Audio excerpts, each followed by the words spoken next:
Pemirsa kita sudah tersambung melalui sambungan Zoom dengan Hairul Fahmi, pengamat militer dari Institute for Security and Strategic Studies ISISS. Selamat malam Mas Fahmi. Halo, selamat malam Mas Fahmi.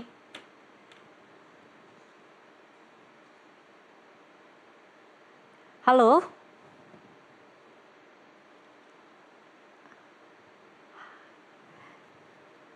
Iya, pemirsa kami masih mencoba menyapa Hairul Fahmi, pengamat militer dari Institute for Security and Strategic Studies. Selamat malam, Mas Fahmi.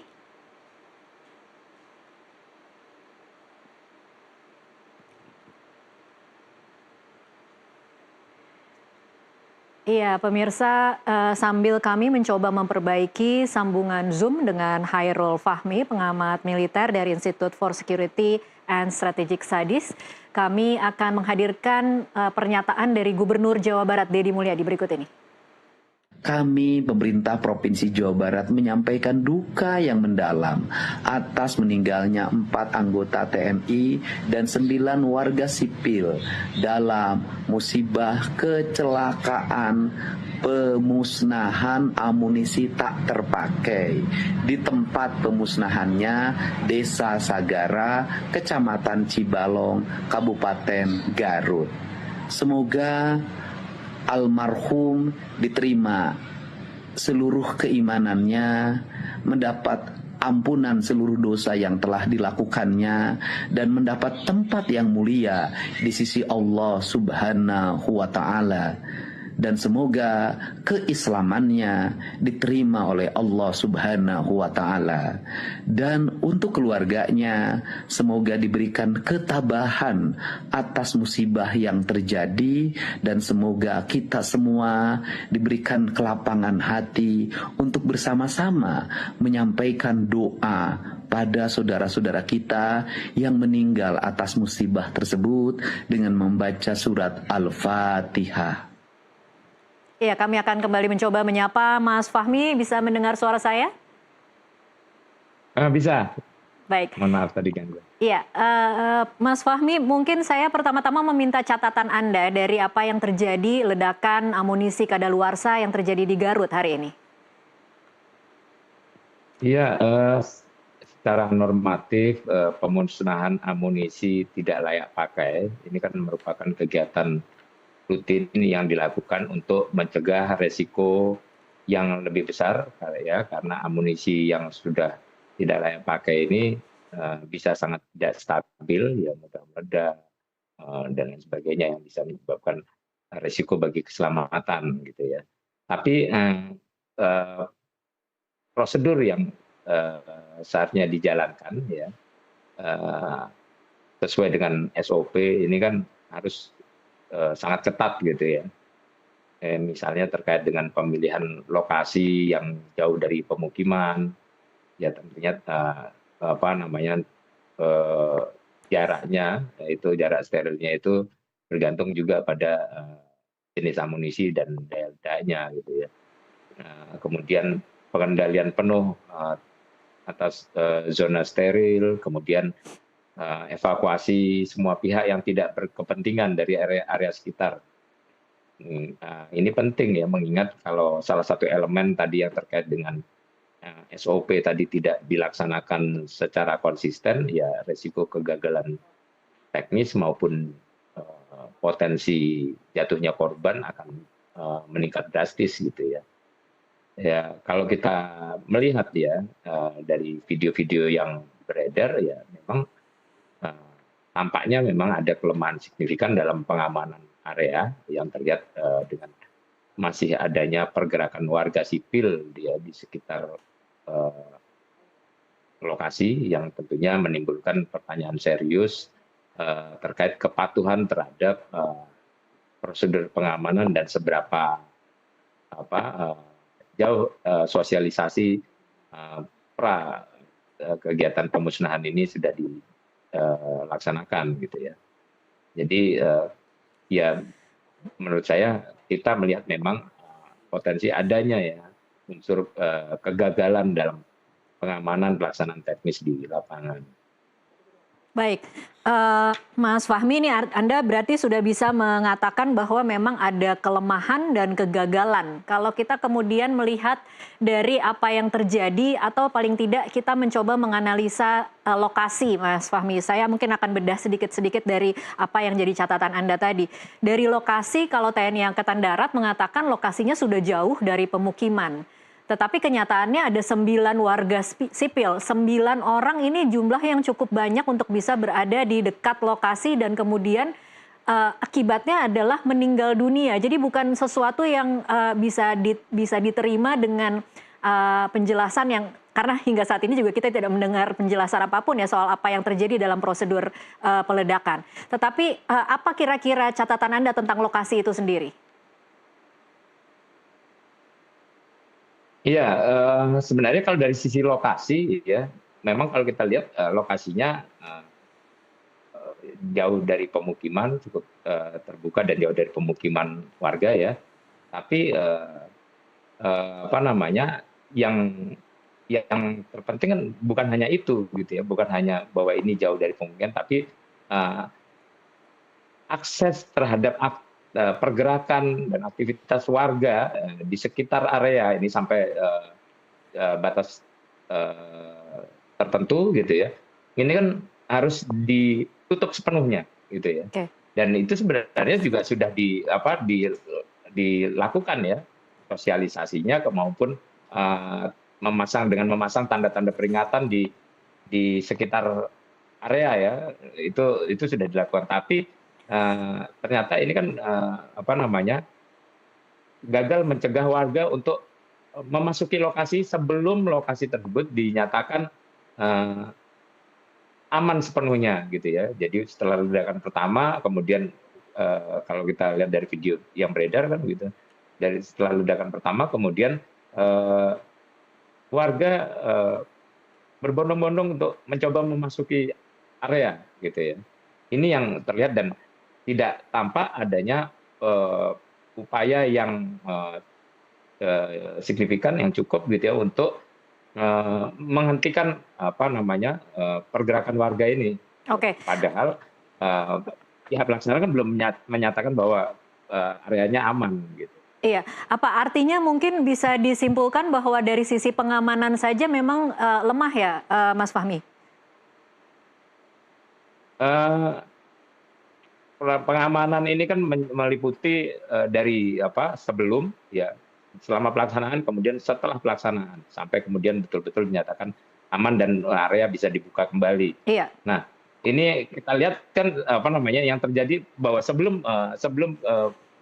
pelaksanaan warga belum masuk memang, tapi setelah ledakan pertama warga kemudian bergerak masuk. Nah, ini yang saya kira apa namanya tentu harus diinvestigasi gitu ya. Apakah yang terjadi di sana itu apakah itu kelalaian atau ada bahkan mungkin pembiaran? Ini yang kita harus pastikan gitu ya, supaya apa namanya terlihat juga apakah ini memang ada SOP yang dilanggar atau semata-mata karena dinamika di lapangan yang apa namanya yang tidak bisa diatasi oleh personil-personil yang melakukan upaya pengamanan perimeter. Oke, baik. TNI Angkatan Darat kan hari ini sedang dalam kondisi berduka juga, Mas Fahmi, karena ada 4 anggotanya yang menjadi korban. Tetapi di satu sisi hanya mereka lah kemudian yang bisa dimintai pertanggungjawaban untuk bisa menjelaskan apa yang terjadi. Nah, kalau dari sisi Anda, harus seperti apa dan harus seberapa transparan TNI kemudian membuka apa yang terjadi? Karena kadang-kadang kalau peristiwa itu berhubungan dengan TNI, berhubungan dengan tentara, itu kadang-kadang kita tidak bisa mengetahui sepenuhnya secara terbuka. Apa harapan Anda? Iya, harapan saya tentu investigasi dari TNI maupun pihak-pihak lain yang berwenang untuk mengetahui secara pasti apa penyebab dan faktor-faktor yang terlibat dalam tragedi ini, ya saya kira harus apa namanya bersedia untuk melaksanakan investigasi itu dengan cermat, Apa dengan harus ada tim apa independen namanya, kah dari luar kemudian agar bisa benar-benar secara fair membuka fakta? saya kira untuk tahap awal saya kira belum perlu ya, kita masih apa namanya, saya kira masih perlu menghormati dan menunggu hasil investigasi resmi untuk kemudian bisa dilihat apakah ini yang terjadi ini apa yang diinvestigasi sudah bisa apa namanya dijadikan dasar untuk melakukan evaluasi menyeluruh atau ada hal-hal yang masih perlu didalami lebih jauh ya. Ini penting karena di sini korbannya eh, bahkan lebih banyak warga sipil ya. Apakah ini apa namanya kelalaian atau ini apa namanya semata-mata karena ya Kecelakaan. warga dan apa kecelakaan dan warga sipil ini kemudian meremehkan situasi sehingga apa mencoba masuk, ini Iya. yang apa namanya tentu tetap harus dipertanggungjawabkan gitu ya, karena kita tidak ingin hal seperti ini terulang di masa mendatang gitu ya. Ini tidak lazim tapi kita berharap tidak terulang. Iya. Oke, baik, kita akan break dulu sejenak, pemirsa tetaplah bersama NTV Prime, kami masih akan kembali sesaat lagi.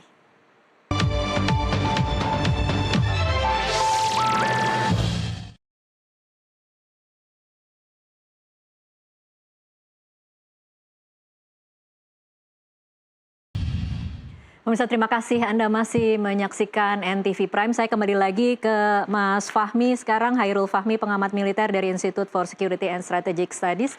Mas Fahmi, saya ingin bicara sekarang soal warga dan bagaimana ada perkembangan informasi yang beredar bahwa memang warga di sana biasa untuk mengumpulkan sisa-sisa dari ledakan amunisi yang kadaluarsa yang diledakkan oleh TNI.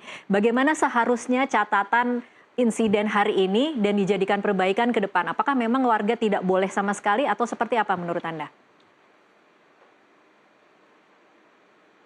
Ya memang di beberapa daerah kita melihat ada kebiasaan masyarakat ya untuk mengumpulkan sisa logam dari aktivitas peledakan termasuk pemusnahan ini ya. Dan ini jelas merupakan praktik ya, yang sangat beresiko, apalagi kalau edukasi dan pengawasan dari aparat ya, ini minim ya. Nah dalam kasus ini ya bisa jadi warga saya kira bukan tidak sadar bahwa apa namanya bahwa praktik ini sangat beresiko, tapi karena sudah terbiasa ya, karena sudah terbiasa mereka mungkin abai terhadap kemungkinan masih adanya bahan peledak aktif ya di Oke, lokasi. baik. Karena Ini itu kan sekarang kalau kemudian makanya kita kalau mau dalam membedah SOP kan terbiasanya, Mas ya, Fahmi.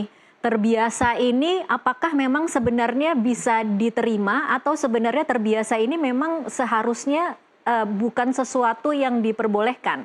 Yang mana sebenarnya yang harusnya dilakukan terhadap barang-barang sisa dari pemusnahan amunisi? iya mestinya tidak dilakukan ya, tidak dilakukan. Kenapa? Mestinya warga Karena tidak boleh mengumpulkan bisa saja sisa-sisa masih ya? tidak boleh bahkan mengumpulkan sisa. Makanya kalau dalam SOP tadi ya, saya perlu juga dipahami. Setelah pemusnahan amunisi kan lokasi itu juga harus menjalani prosedur sterilisasi total gitu ya. Iya. Tim yang apa pelaksananya ini harus memastikan bahwa tidak ada bahan peledak aktif yang tersisa termasuk detonator, amunisi gagal ledak atau serpihan berbahaya yang lain. Nah ini yang kalau warga sipil bisa masuk atau bahkan mengumpulkan logam sisa ini justru yang menurut saya tadi ya selain konteks terbiasa tadi ini justru menunjukkan juga bahwa tahapan sterilisasi kemudian pengamanan perimeter atau evakuasi warga tidak berjalan sebagaimana mestinya gitu. Nah, apa namanya yang ini yang kita perlu ingatkan terus ya soal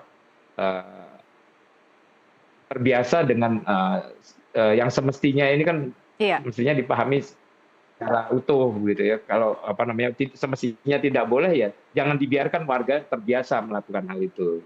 Baik, jadi pelajaran yang sangat mahal hari ini ya ketika harus dibayar dengan korban jiwa 14 orang. Mas Fahmi, kalau kemudian kita bicara soal apa yang terjadi pada lokasi ledakan saat ini, seberapa kemudian bisa diyakinkan bahwa tidak akan terjadi lagi dalam kondisi saat ini kita tidak tahu apakah memang sudah semuanya meledak atau belum? Ya sepanjang proses evakuasi belum selesai, belum tuntas karena kabar itu masih harus dilihat lagi ya situasinya. Ini saya kira ya lokasi ini harus betul-betul tertutup sepenuhnya terhadap akses warga ya, dan penegakan perimeternya harus ketat gitu ya, supaya benar-benar dipastikan area ledakan ini, lubang-lubang pemusnahan ini benar-benar clear dulu ya, benar-benar aman dari potensi-potensi bahan peledak aktif yang masih tersisa gitu. Nah, kalau kita buru-buru memastikan bahwa lokasinya aman, nanti warga berbondong-bondong lagi untuk menyaksikan ledakan, dan kita tentu tidak ingin kejadian kelalaian ini terulang kembali gitu ya. Jadi saya kira sebaiknya area ini dipastikan untuk ditutup saja sampai kemudian benar-benar dinyatakan aman dan bersih dari potensi ledakan.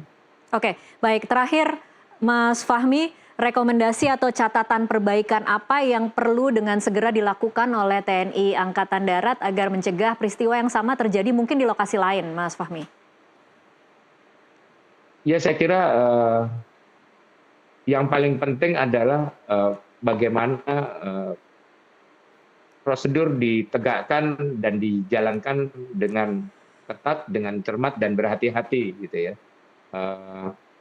Termasuk yang terkait dengan hari ini ya, penutupan lokasi terhadap akses warga sipil, penegakan perimeter pengamanan yang ketat, kemudian penyiagaan ya unit medis, pemadam kebakaran misalnya di radius aman ya, juga pemusnahan yang dilakukan secara bertahap ya. Kalau mungkin juga mungkin bisa dievaluasi terkait jumlah batasan jumlah amunisi yang diledakkan per sesi gitu ya, untuk menghindari menghindari ledakan yang terlalu besar ya, Mas Fahmi? Ada ledakan yang terlalu besar dan kemungkinan banyaknya yang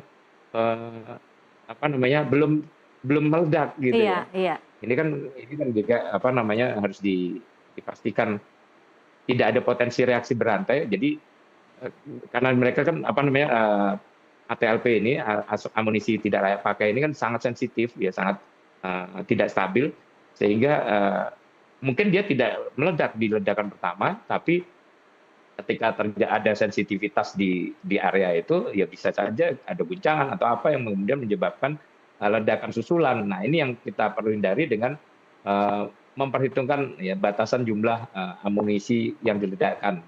Jadi pemusnahannya bertahap. Gitu. Baik. Baik, termasuk tadi memang catatan yang cukup penting, tanggap daruratnya untuk ketika melakukan peledakan memang harus ada di lokasi untuk bersiap siaga bila terjadi sesuatu yang tidak diinginkan. Itu juga tadi mungkin catatannya tidak ada ya, Mas Fahmi. Terima kasih Mas Fahmi untuk informasinya berbagi bersama kami di NTV Prime. Dan pemirsa, Kepala Dinas Penerangan Angkatan Darat Brigjen Wahyu Yudayana mengungkapkan bahwa 13 orang meninggal dunia dalam peristiwa ledakan pemusnahan amunisi di Garut, Jawa Barat. Kita akan ikuti dan simak kembali keterangan dari Kepala Dinas Penerangan Angkatan Darat Brigjen Wahyu Yudayana. Terkait dengan musibah di lokasi peledakan munisi Afkir yang mengakibatkan beberapa orang meninggal dunia, bisa saya sampaikan beberapa hal sebagai berikut. Tentunya mewakili TNI Angkatan Darat, saya awali penjelasan ini dengan ungkapan duka cita yang mendalam bagi para korban, baik yang berasal dari TNI Angkatan Darat maupun masyarakat sipil. Perlu saya sampaikan bahwa pada hari Senin 12 Mei 2025 pukul 09.30 waktu Indonesia bagian Barat telah dilaksanakan kegiatan pemusnahan munisi AFKIR tidak layak pakai inventaris TNI Angkatan Darat di lokasi peledakan Desa Sagara, Kecamatan Cibalong, Kabupaten Garut. Pemusnahan tersebut dilaksanakan oleh jajaran Gudang Pusat Munisi 3 Pusat Peralatan TNI Angkatan Darat.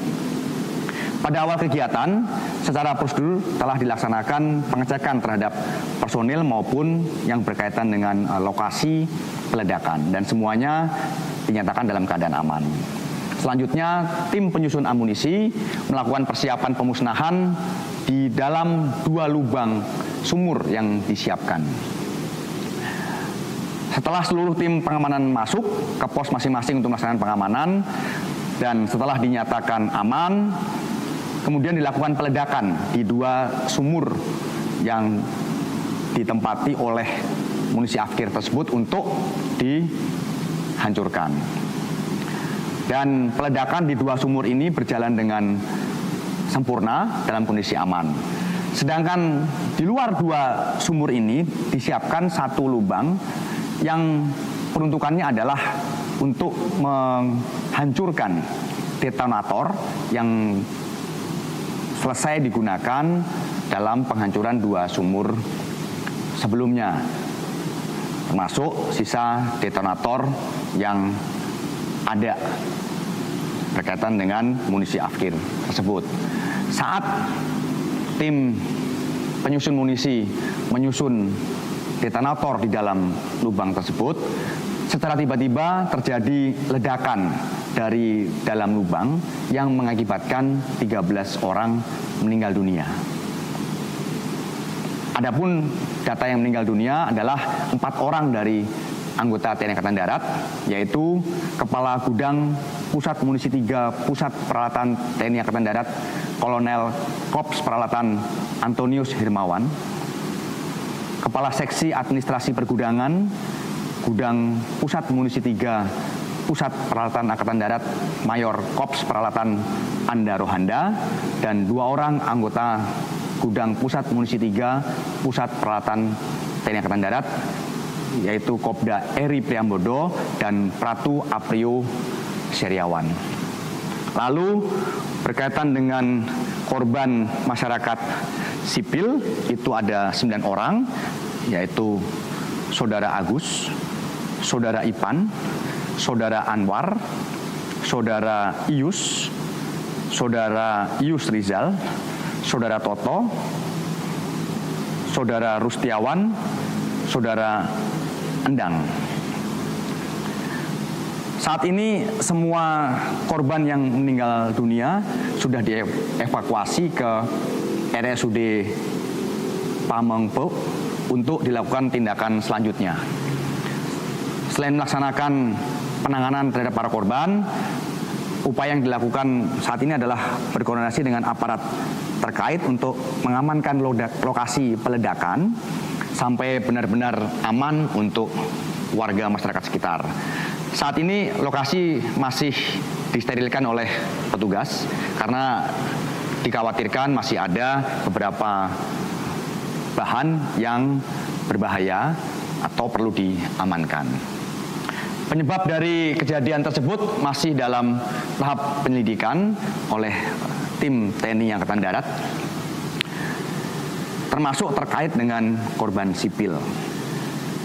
Karena perlu kami sampaikan juga pada kesempatan ini bahwa lahan yang digunakan untuk penghancuran munisi AFKIR tersebut adalah lahan milik BKSDA Kabupaten Garut yang sudah rutin digunakan untuk memusnahkan munisi AFKIR dan lokasinya jauh dari pemukiman warga. Sekali lagi kami segenap jajaran TNI Angkatan Darat mengucapkan rasa bela sungkawa yang sedalam-dalamnya terhadap semua korban, dan para prajurit TNI Angkatan Darat yang menjadi korban dalam musibah ini adalah prajurit-prajurit yang memiliki dedikasi yang tinggi, dan kami juga berduka cita, berbelasungkawa atas meninggalnya korban masyarakat sipil. Kami mengajak seluruh masyarakat Indonesia untuk turut mendoakan para korban dan semua keluarga yang ditinggalkan diberikan ketabahan. Kami akan melaksanakan investigasi secara menyeluruh terkait dengan kejadian ini dan akan kami sampaikan informasi selanjutnya berkaitan dengan perkembangan dari penyelidikan atau investigasi yang dilaksanakan.